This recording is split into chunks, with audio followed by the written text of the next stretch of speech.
Нови 733 кредитни барања се одобрени од третата бескаматна кредитна линија со грант компонента која се реализира со финансиска поддршка на Европската унија преку активноста ЕУ за отпорноста од типа програмата. Досега се одобрени 2009 кредитни барања со вкупен износ од 23 милиони евра.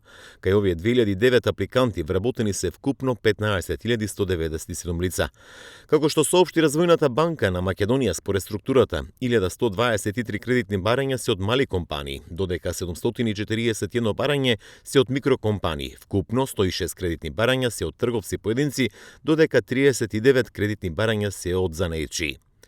Најголем дел од одобрените 2009 кредитни барања доаѓаат од Скопскиот регион, и тоа 31%, а по него следи Полошкиот регион со 14%. Југозападниот и југоисточниот регион се со 12%. Следни се Источниот и Пелагонискиот регион со 10% од одобрените кредитни барања, додека од Вардарскиот и Североисточниот доаѓаат по 5% од одобрените барања. Кредитните барања се обработуваат хронолошки според времето на пристигнување согласно јавниот повик и информациите наведени во него.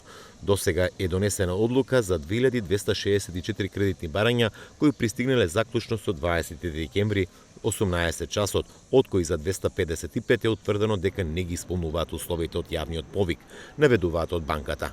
Најчест услов кај апликантите што не го исполнуваат е поврзан со барањето за капиталот на билансните позиции за 2019-та. Имено 88 кредитни барања имале негативен износ на капитал во билансите. 72 кредитни барања биле поднесени од апликантите кои не се опфатени со јавниот повик, односно не се микро или мало трговско друштво, трговец поединец или занечија. Досега 32 од неодобрените кредитни барања се заради недоволен капитал и резерви, 19 заради неприфатлива кредитна категорија, а 6% се поголеми субјекти од опфатот на јавниот повик.